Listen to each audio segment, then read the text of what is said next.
Good evening, everyone. I hope that you had a great Labor Day and a good Monday. I said goodbye to my parents and my sister this afternoon. They headed back to Greeley, Colorado and Chicago, Illinois, their homes. And it was so wonderful to have them this past week. So they flew in and they were here for almost 7 days. And 3 of the days, they went with me to Yellowstone National Park because my family had never been to Yellowstone. And it was the first time in 2 years that all 4 of us were under the same roof at the exact same time.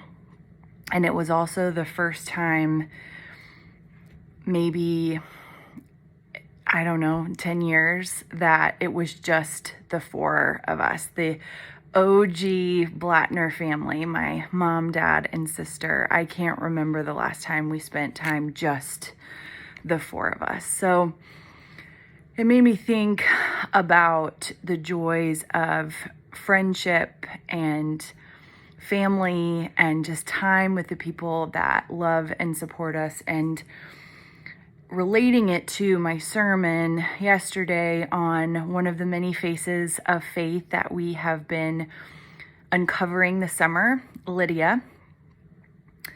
I was thinking about the Apostle Paul's friends and how Paul demonstrated what it meant to follow Christ and the cost that following Christ really takes on you in your life. There are sacrifices that you have to give.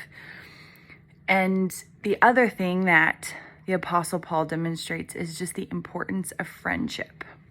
Now we know that the Apostle Paul was not married and he was a single man, and he was so good at reaching out and asking for help and making friends all along the way in his missionary journeys. So Romans chapter 16 is one of my favorite chapters, and it's odd, I think, for some people, because it is literally a chapter where he mentions more than 30 of his friends, people he loves, who are kind of like his chosen family. And he mentions a wide, diverse variety of people from different backgrounds and ethnicities and different genders.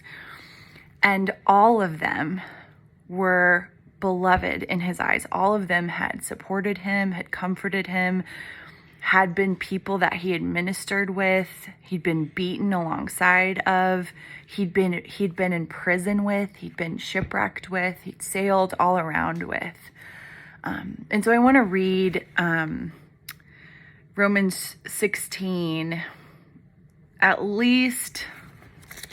I don't want to bore you too much, but I'm just going to read it. I commend to you our sister Phoebe, a deacon of the church in Cenchreae. I ask you to receive her in the Lord in a way worthy of his people, and to give her any help she might need from you. For she has been a benefactor of many people, including me. Greet Priscilla and Aquila, my co-workers in Christ Jesus. They risked their lives for me. Not only I, but all of the churches of the Gentiles are grateful to them. Greet also the church that meets at their house. Greet my dear friend Epaphroditus, the first convert to Christ in Asia. Greet Mary, who works very hard for you. Greet Andronicus and Junia, my fellow Jews who have been in prison with me. They are outstanding among the apostles, and they were in Christ before I was. Greet Amphilius, my dear friend in the Lord, Urbanius, our co-worker in Christ, and my dear friend Stasius. Greet Apelles, whose fidelity in Christ has stood the test. Greet those who belong to the household of Aristobulus. Greet Herodian, my fellow Jew. Greet those in the household of Narcissus, who are in the Lord. Greet Tryphenia, Tryphosa, the women who work so hard in the Lord. Greet my dear friend Persis, another woman who has worked very hard in the Lord. Greet Rufus, chosen in the Lord, and his mother, who has been a mother to me too.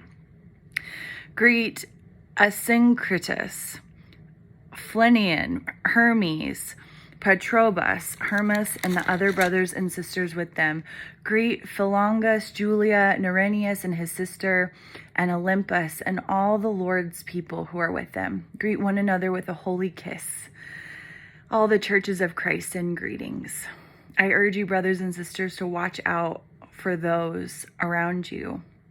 For some people, and the grace of Jesus be with you. And he goes on and on about other things. But more than 30 people, just in that letter, the Apostle Paul talks about and mentions. And I love that he mentions specifics. He brags on them. He thanks them in this letter to the Church of Rome.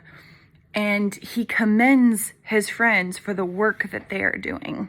You know, Paul wasn't perfect and he struggled with lots of things. He had plenty of sin in his life, just like all of us. But he was really, really good at knowing that he couldn't do this work alone. He knew that he could only get so far just by himself. And when Christ met him that day that he was blinded on the road to Damascus and he had his conversion from Saul to Paul, he was so good at saying, okay, ministry is supposed to be collaborative. Ministry is supposed to be shared. There are wonderful gifts and graces that I don't have that maybe the people I'm going to meet in the future will have. And we can grow together and we can work together. And the persecution that Paul faced and the oppression that happened to him for the sake of Christ, I know was excruciating and something that I think about sometimes, and I just am stand in amazement of the saints of the church that have gone through such persecution. But he wasn't alone. Even when he was writing to Timothy and he was in prison and he was feeling lonely, he wrote to him and he said, can you come and can you bring Mark? And can you also bring my cloak and some of my parchments? He was good at reaching out when he needed friends. And so I am grateful that I consider my dad and my sister and my mom, not just my family members, but dear friends, people who support me, who celebrate with me, who are able to go on road trips with me for hours and hours on end through Yellowstone National Park and play cards with me and work on puzzles with me. People who make me a better Christ follower. And I know so many of us have people who are our dear friends, our chosen family, or our family. And I pray that we would be more intentional with them throughout the day, the week, the year. You know, life gets so busy. And I think one of the biggest things that the pandemic taught all of us was how precious our relationships are, how precious our loved ones are, and how much we missed being able to see them. It was such a gift to get to spend almost a whole week with my family. And it just made me feel like I was in grade school again.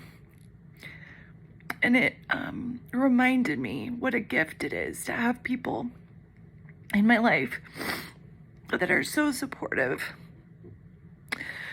who've watched me grow and make mistakes and continue to walk with the Lord. So my prayer for you, all of you, is that you would cherish the people in your life that are your companions, are the people like Paul's, Timothy and Silas and Lydia and Phoebe and Junia, all of the people that Paul met along the way in his 3+ missionary journeys. You've got people who you have met along the way too. You have people in your life. Maybe they are your family, given Maybe they're not your family. Maybe you have chosen family. Maybe they're your friends or your neighbors or the people that you know at church or went to school with. But whoever they are, they're there. And I just encourage you to be more intentional with them.